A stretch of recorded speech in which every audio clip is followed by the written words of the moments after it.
Hey everyone, in this video I'll be talking about various ways I go about studying. I realized that I have never made a video about this, so I thought, hey, why not make a video about how I study? I'll be dividing the video into 3 parts. The first part is preparation, second part is learning, and third part is revision. That being said, I hope you enjoy the video, and let's get straight into it.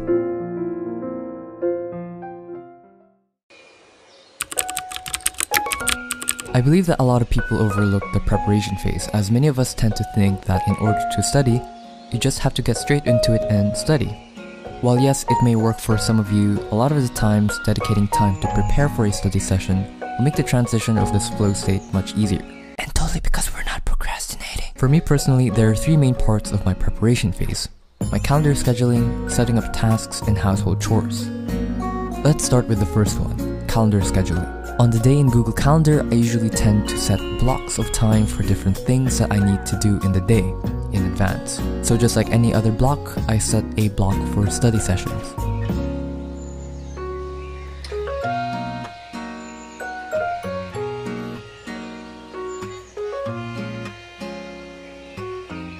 Next up, I set up tasks to do in those blocks of time so that I know what to do and what I need to accomplish within those blocks of time. What's cool about Google Tasks and Google Calendar is that you can drag your tasks into your routine and it'll show up sort of like a deadline. Pretty cool. Once I'm done with that, it's time for my favorite part of preparing for studying: household chores. Now I know I sound like a masochist for enjoying chores, but before you go and say that I hate people, I find that before going into a long study session, I find that I focus a lot better after doing a bunch of chores. The main things I do are cleaning my desk and my room, taking a shower and brushing my teeth, as well as preparing a warm cocoa if I feel like it. I find that doing my chores before studying kind of gives me that sense of reset, which helps me feel a lot better when studying. Alright, so now that we're done with the preparation phase, it's time for the learning phase. I usually study on my laptop and my iPad, so I make sure I set up both of them on my desk before studying. To avoid distractions, I usually close my door and I usually shut off my phone, or I just put it on silent. Sometimes I forget to turn on my phone again and I end up missing a lot of messages from people. Now, there are plenty of learning methods out there and I'm not going to argue which one is better, because honestly, I don't want to see you guys argue in the comments. Just use the study method that works best for you. There are plenty of videos out there advocating for certain study styles, but in this video, I'll just be showing mine. When I'm learning content, it's usually from a textbook or a website. I usually open my Notion and set up a page for that specific subject and or textbook. I think Notion has a great way of setting up a system for your textbooks, because you can have pages or databases with chapters or units, just like this one. To start, I start writing down the important information from the learning material.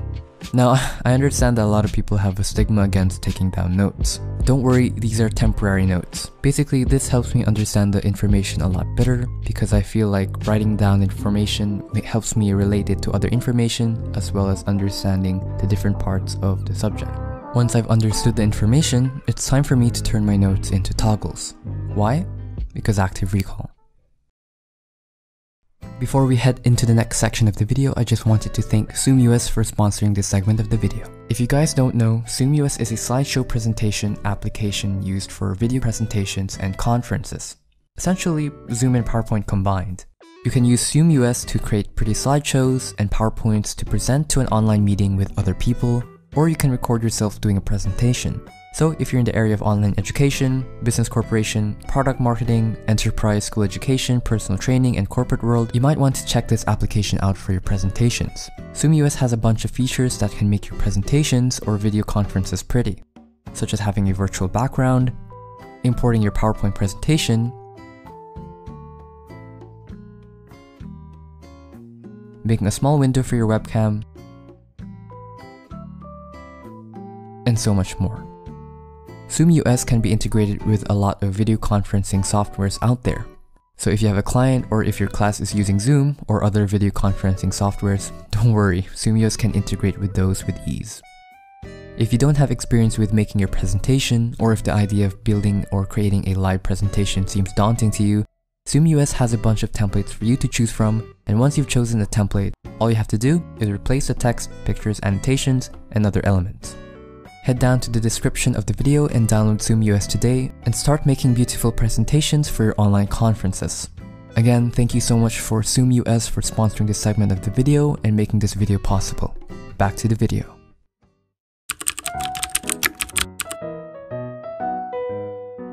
Alright, so once I'm done learning the topic, it's time for me to start setting up my active recall and spaced repetition. Now this part is important as I believe that active recall and spaced repetition will help you retain the information you have learned. Anki is the main app I use as I believe that the software and algorithm they used for their flashcard app is just amazing. I convert most of my learning material into flashcards. To make sure I don't forget about my material, I make sure to check my Anki and my Notion as often as possible. Some days I might miss a beat, but as long as I go back on track, I'll be alright. Finally, to end this video, I'll be telling you 5 useful study tips that can help you study better. Tip number 1 is to space out your studying. For example, if you're studying biology on Monday, try to space it out such that you'll study the biology again in a few days. This is to take advantage of how our brain works with memory.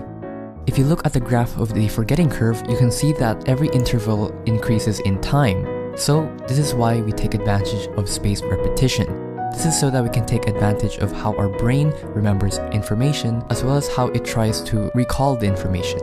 Tip number 2 is to test yourself from time to time.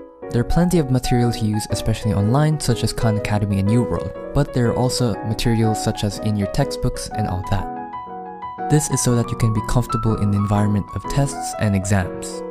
Tip number 3 is to utilize teaching in layman. Teaching is one of the most effective ways of learning and applying the information you've learned. So try practicing teaching what you have learned to an imaginary person who doesn't have knowledge in the field you are learning. Teaching what you've learned in easier terminologies and analogies may help you with your understanding of the subject. Just make sure you're teaching the right thing. Tip number 4 is to use pictures and visual elements when studying. It's tempting to use only text when studying, but sometimes visual elements are a necessity when learning a certain subject. Anki has an add-on called image occlusion, which allows you to block certain parts of a picture for you to review later. I highly recommend downloading it if you need to memorize certain diagrams. Finally, for tip number 5 is to embrace mistakes. A lot of people get demotivated whenever they make a mistake in their class or subject. It's easy to think that not getting perfect in a subject means that you haven't mastered the subject, when in reality, fixing your mistakes and learning from it is a powerful way of learning. And don't forget, we're here to learn, we're not here to get perfect marks. So don't be too hard on yourself next time. Anyway, that's all the time I got for this video. I hope that after watching this video, you'll have better study habits and hopefully your 2022 will be a fruitful year to you. Thank you guys so much for watching, and like every video, don't forget to drink your water. Bye!